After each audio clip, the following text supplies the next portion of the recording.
ओम शांति। ओम शांति। 24 सितंबर 2023 आज के अव्यक्त बाप दादा के महावाक्य। रिवाइज डेट है 22 दिसंबर 1995। सर्व प्राप्ति संपन्न जीवन की विशेषता है अप्रसन्नता मुक्त और प्रसन्नता युक्त। आज प्यार के सागर बाप दादा अपने प्रेम स्वरूप आत्माओं को देख रहे हैं।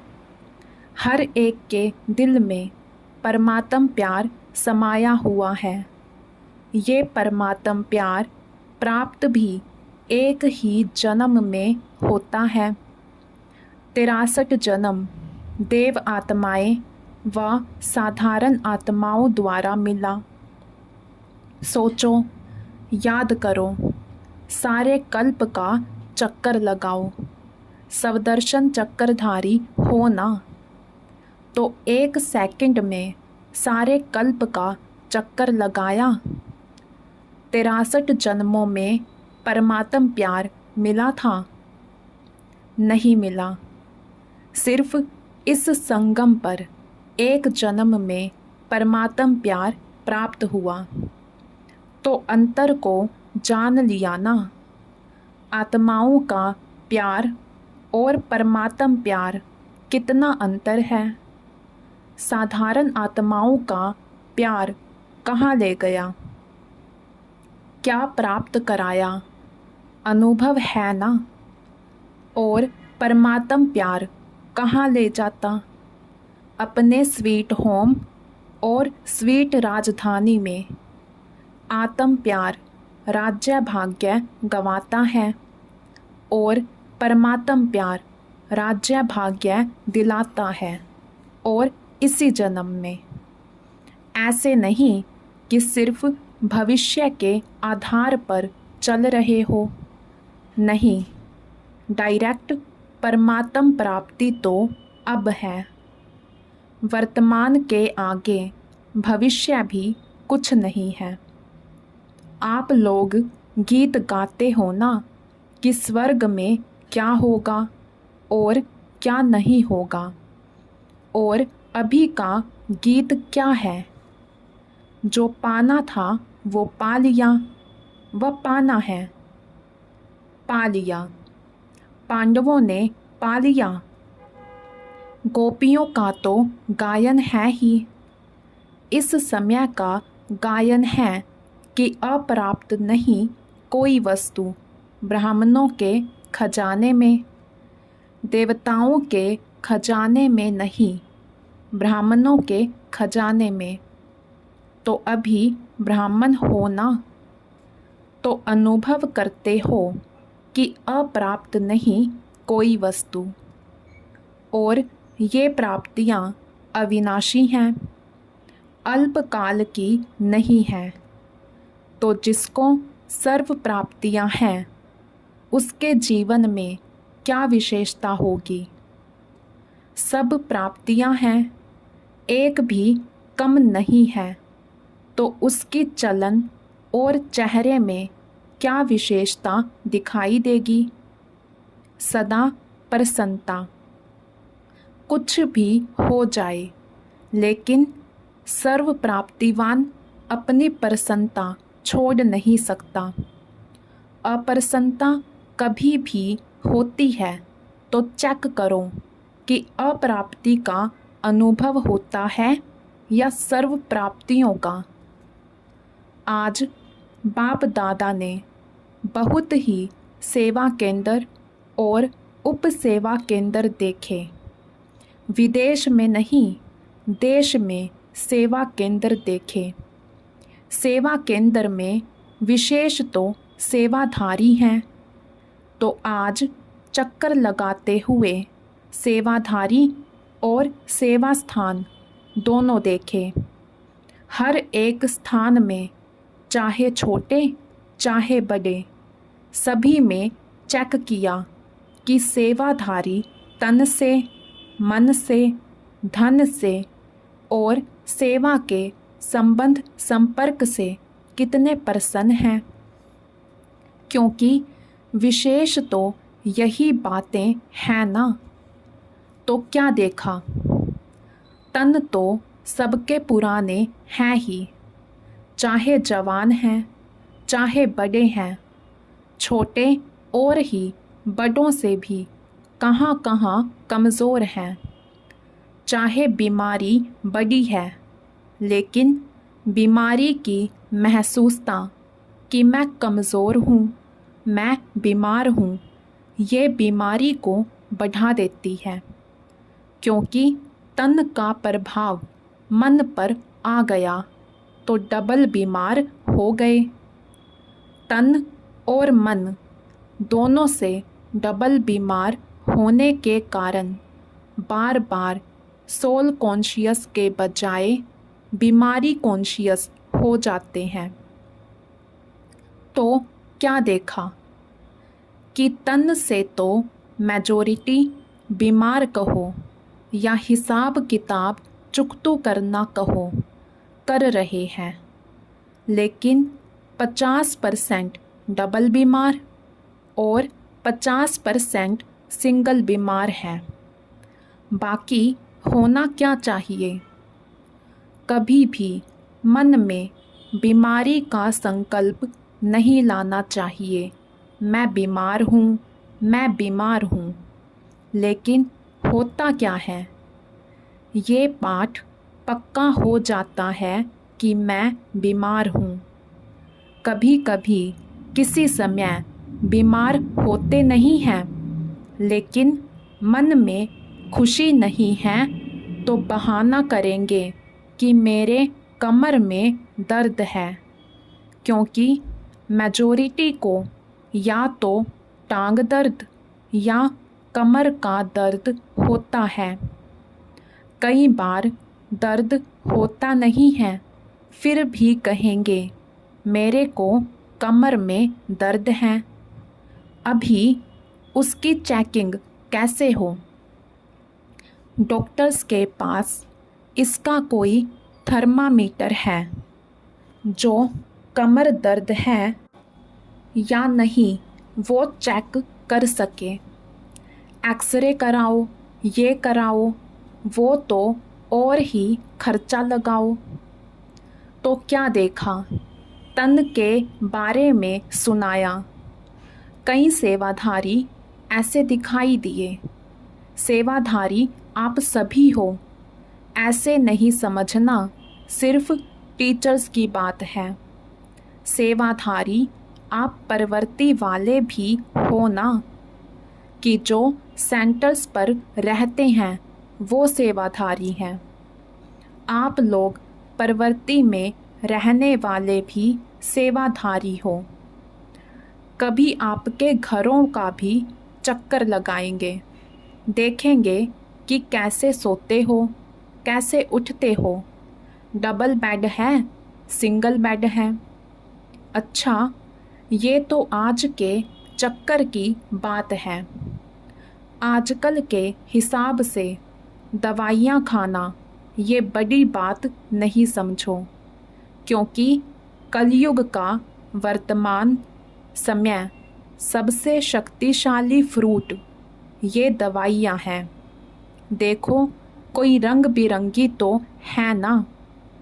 कलयुग के लास्ट का यही एक फ्रूट है, तो खा लो प्यार से। दवाई खाना ये बीमारी याद नहीं दिलाता। अगर दवाई को मजबूरी से खाते हो तो मजबूरी की दवाई बीमारी याद दिलाती है, और शरीर को चलाने के लिए एक शक्ति भर रहे हैं। उस स्मृति से खाएंगे तो दवाई बीमारी याद नहीं दिलाएगी, खुशी दिलाएगी। तो बस 2-3 दिन में दवाई से ठीक हो जाएंगे। आजकल के तो बहुत नए फैशन हैं। कलयुग में सबसे ज़्यादा इन्वेंशन आजकल दवाइयाँ या अलग अलग थेरेपी निकाली हैं। आज फलानी थेरेपी है, आज फलानी, तो ये कलयुग के सीज़न का शक्तिशाली फल है, इसलिए घबराओ नहीं। लेकिन दवाई कॉन्शियस, बीमारी कॉन्शियस होकर नहीं खाओ, तो तन की बीमारी होनी ही है, नई बात नहीं है। इसलिए बीमारी से कभी घबराना नहीं। बीमारी आई और उसको फ्रूट थोड़ा खिला दो और विदाई दे दो। अच्छा, ये हुआ तन की रिज़ल्ट। फिर और क्या देखा? मन में क्या देखा? एक बात खुशखबरी की ये देखी कि मेजॉरिटी हर एक सेवाधारी के मन में बाप का प्यार और सेवा का उमंग दोनों है। बाकी 25% कोई मजबूरी से चल रहा है, वो छोड़ो। लेकिन मेजॉरिटी के मन में ये दोनों बातें देखी और ये भी देखा कि बाप से प्यार होने के कारण याद में भी शक्तिशाली हो बैठने का, चलने का, सेवा करने का अटेंशन बहुत देते हैं। लेकिन खेल क्या होता है कि चाहते हैं कि याद की सीट पर अच्छी तरह से सेट होकर बैठ जाएं, लेकिन थोड़ा टाइम तो सेट होते हैं, फिर हिलना डुलना शुरू होता है। जैसे बच्चा होता है, उसको ज़्यादा टाइम सीट पर बिठाओ तो हिलेगा ज़रूर। तो मन भी अगर कंट्रोल में, ऑर्डर में नहीं है, तो थोड़ा टाइम तो बहुत अच्छे बैठते हैं, चलते हैं, सेवा भी करते हैं, लेकिन कभी सेट होते हैं, कभी अपसेट भी हो जाते हैं। कारण क्या है? होना सेट चाहते हैं, लेकिन अपसेट क्यों होते हैं? कारण क्या है? एकाग्रता की शक्ति, दृढ़ता की शक्ति, उसकी कमी है। प्लान बहुत अच्छा सोचते हैं, ऐसे बैठेंगे, ये अनुभव करेंगे, फिर ये सेवा करेंगे, फिर ऐसे चलेंगे, लेकिन कर्म करने में या बैठे बैठे भी दृढ़ता की शक्ति कम हो जाती है और बातों में मन बुद्धि बंट जाते हैं। चाहे काम में बिजी नहीं है, लेकिन व्यर्थ संकल्प ये सबसे बड़ा काम है जो अपनी तरफ खींच लेता है। तो स्थूल काम नहीं भी हो, लेकिन दृढ़ता की शक्ति बटने के कारण मन और बुद्धि सीट पर सेट होने के बजाय हलचल में आ जाते हैं। बाप दादा ने आप सबको जो काम दिया था वो देखो। बाप दादा के पास सब चिटकियां पहुंची, लेकिन कई बच्चे बड़े चालाक हैं। चालाकी क्या करते हैं? चिटकी लिखते हैं, लेकिन नाम नहीं लिखते। ऐसे समझकर करते हैं बाबा तो जानता है, फिर भी अगर काम दिया है तो काम तो पूरा करो ना। टीचर अगर कहे ये लिख कर आओ और टीचर को कहो कि आप तो जानते हो ना मुझे ये लिखना आता है, तो टीचर मानेगा? तो कई तो नाम ही नहीं लिखते। लेकिन जो भी जिस ग्रुप में काम दिया है मेजॉरिटी, सबकी ये खुशी की बात देखी कि सबने लिखा है कि हम डायमंड जुबली तक करके दिखाएंगे। ये मेजॉरिटी का है, आप सबका भी है। जीवन मुक्त हो जाएंगे। अगर सभी बातों से मुक्त हो गए तो क्या हो जाएंगे? जीवन मुक्त हो जाएंगे ना। तो सभी ने अपनी हिम्मत, उमंग अच्छा दिखाया है, चाहे फॉरेन वालों ने, चाहे भारत वालों ने। उमंग उत्साह सभी का अच्छा है। कोई कोई ने, बहुत थोड़ों ने लिखा है कि हमको टाइम लगेगा। लगने दो उन्हों को। आप लोग तो जीवन मुक्त हो जाओ। तो रिज़ल्ट में देखा कि सभी को उमंग है कि डायमंड जुबली में कुछ करके दिखाएं। लेकिन बाप दादा ने देखा कि जितना अपने आप को डायमंड बनाने का उमंग उत्साह है, उतना ही डायमंड जुबली वर्ष में सेवाओं के प्लान भी बहुत फास्ट बनाए हैं। इसमें बाप दादा खुश है। लेकिन ऐसा नहीं कहना कि बहुत सेवा का बोझ था, इसलिए थोड़ा नीचे ऊपर हो गया। ये बाप दादा नहीं चाहते। सेवा जो स्वयं को व दूसरे को डिस्टर्ब करे, वो सेवा नहीं है, स्वार्थ है। और निमित्त कोई न कोई स्वार्थ ही होता है, इसलिए नीचे ऊपर होते हैं। चाहे अपना, चाहे दूसरे का स्वार्थ जब पूरा नहीं होता है, तब सेवा में डिस्टर्बेंस होती है। इसलिए स्वार्थ से न्यारे और सर्व के संबंध में प्यारे बनकर सेवा करो।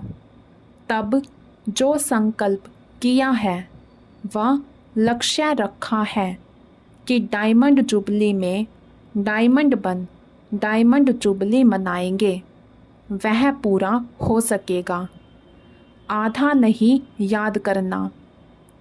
कई ऐसे जवाब देते हैं, कहते हैं डायमंड जुबली तो मनाने की थी तो मनाया, उसमें बिज़ी हो गए। लेकिन बाप दादा के दोनों शब्द याद रखना, आधा नहीं। डायमंड जुबली मनानी है। सिर्फ मनानी है नहीं, बनकर मनानी है। तो मतलब का अर्थ नहीं लेना। मना लिया ना, लेकिन बनकर मनाया।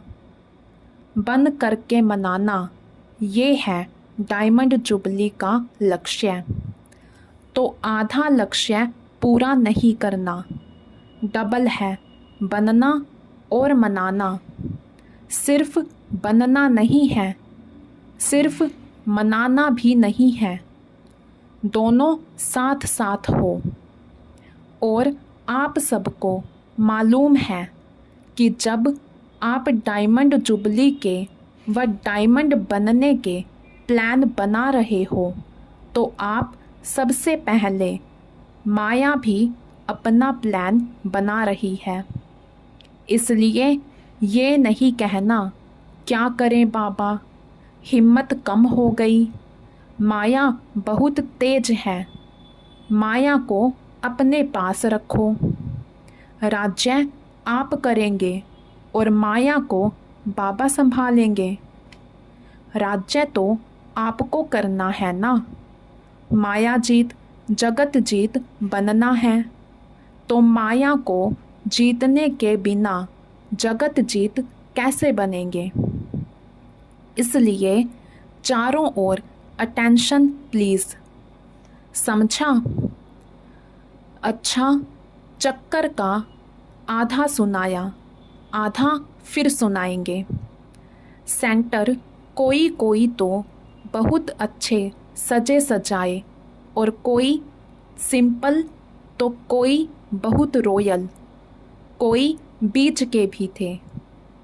ज़्यादा हैं जो समझते हैं कि रॉयल लगे, कोई वीआईपी आए तो उसको लगे कि सेंटर अच्छा है, लेकिन अपना आदि से अब तक का नियम है कि ना बिल्कुल सादा हो ना बहुत रॉयल हो, बीच का होना चाहिए।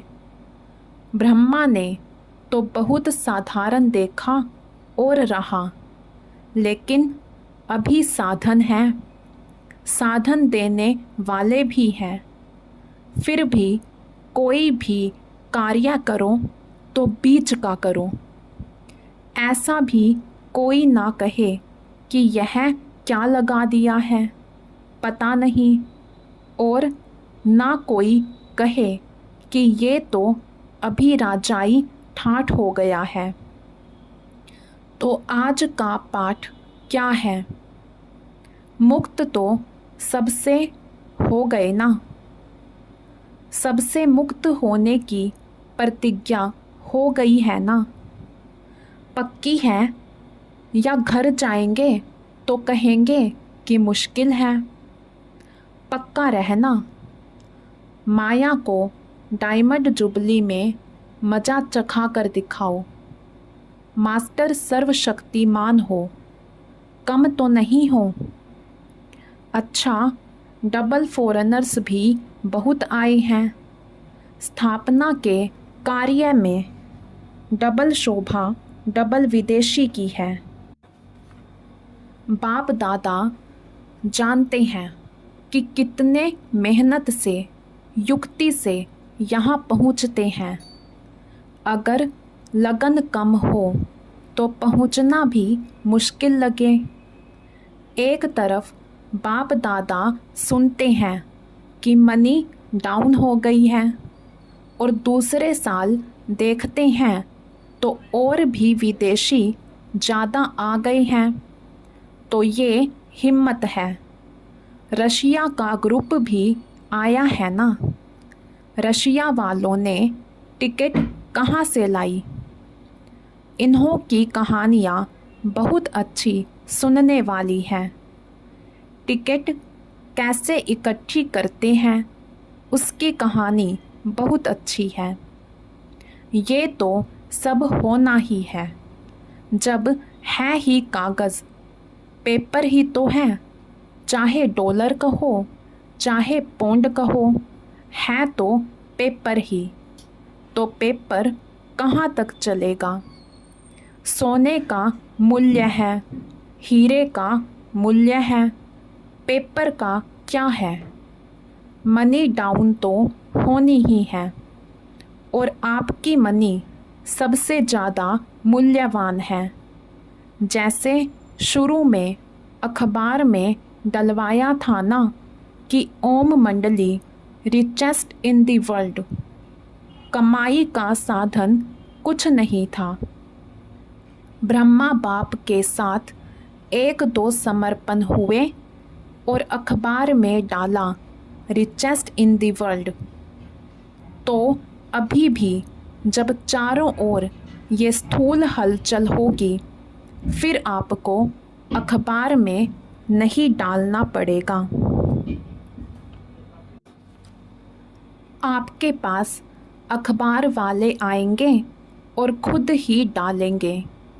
टीवी में दिखाएंगे कि Brahma Kumaris richest in the world, क्योंकि आपके चेहरे चमकते रहेंगे कुछ भी हो जाए।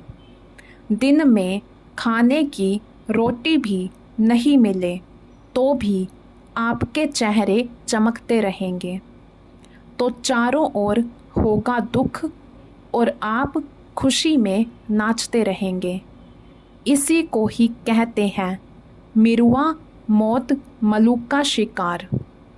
इसलिए बाप दादा ने आज कहा कि ब्राह्मण जो सच्चे हैं, ब्राह्मण जीवन में श्रेष्ठ जीवन के लक्ष्य वाले हैं, उसकी विशेषता है प्रसन्नता। चाहे कोई गाली भी दे रहे हो तो भी आपके चेहरे पर दुख की लहर नहीं आनी चाहिए। प्रसन्नचित्त गाली देने वाला भी थक जाएगा। हो सकता है यह नहीं कि उसने 1 घंटा बोला, मैंने सिर्फ 1 सेकंड बोला। सेकंड भी बोला या सोचा, शक्ल पर अप्रसन्नता आई तो फेल हो गए। इतना सहन किया ना, 1 घंटा सहन किया, फिर गुब्बारे से गैस निकल गई तो गैस वाले गुब्बारे नहीं बनना। और चाहिए ही क्या? बाप मिला, सब कुछ मिला, गीत तो यही गाते हो ना। तो ऐसे टाइम पर ऐसी ऐसी बातें याद करो तो चेहरा नहीं बदलेगा। ऐसे नहीं उसके आगे ज़ोर ज़ोर से हंसने लग जाओ तो वो और ही गर्म हो जाए। प्रसन्नता अर्थात आत्मिक मुस्कुराहट, बाहर की नहीं, आत्मिक। तो आज का पाठ क्या रहा? सदा अप्रसन्नता मुक्त और प्रसन्नता युक्त, डबल। समझा? अच्छा, चारों ओर के बाप दादा के प्रेम स्वरूप आत्माओं को सदा स्वयं को अप्रसन्नता से मुक्त करने वाले तीव्र पुरुषार्थी आत्माओं को सदा याद और सेवा के बैलेंस द्वारा सेवा की सफलता पाने वाले भाग्यवान आत्माओं को सदा बाप को प्रत्यक्ष करने के उमंग उत्साह में रहने वाले देश विदेश दोनों के सर्व बच्चों को बाप को अपनी खुशखबरी लिखने वाले, अपनी सेवा का उमंग रखने वाले, ऐसे बाप के सदा स्नेही और समीप बच्चों को बाप दादा का याद प्यार और नमस्ते। वरदान। अखंड स्मृति द्वारा विघ्नों को विदाई देने वाले मास्टर सर्वशक्तिमान भव। अखंड स्मृति द्वारा विघ्नों को विदाई देने वाले मास्टर सर्वशक्तिमान भव। संगम युग विघ्नों को विदाई देने का युग है। जिसको आधा कल्प के लिए विदाई दे चुके उसको फिर आने ना दो। सदा याद रखो, हम विजयी रतन हैं, मास्टर सर्वशक्तिमान है। यह स्मृति अखंड रहे तो शक्तिशाली आत्मा के सामने माया का विघ्न आ नहीं सकता। विघ्न माया आया फिर मिटाया तो अखंड अटल नहीं कहेंगे। इसलिए सदा शब्द पर अटेंशन दो। सदा याद में रहने से सदा निर्विघ्न रहेंगे और विजय का नगाड़ा बजता रहेगा। स्लोगन। ईश्वरीय सेवा में खुद को ऑफर करना ही बाप दादा की आफरीन लेना है। ईश्वरीय सेवा में खुद को ऑफर करना ही बाप दादा की आफरीन लेना है। अच्छा, ओम शांति।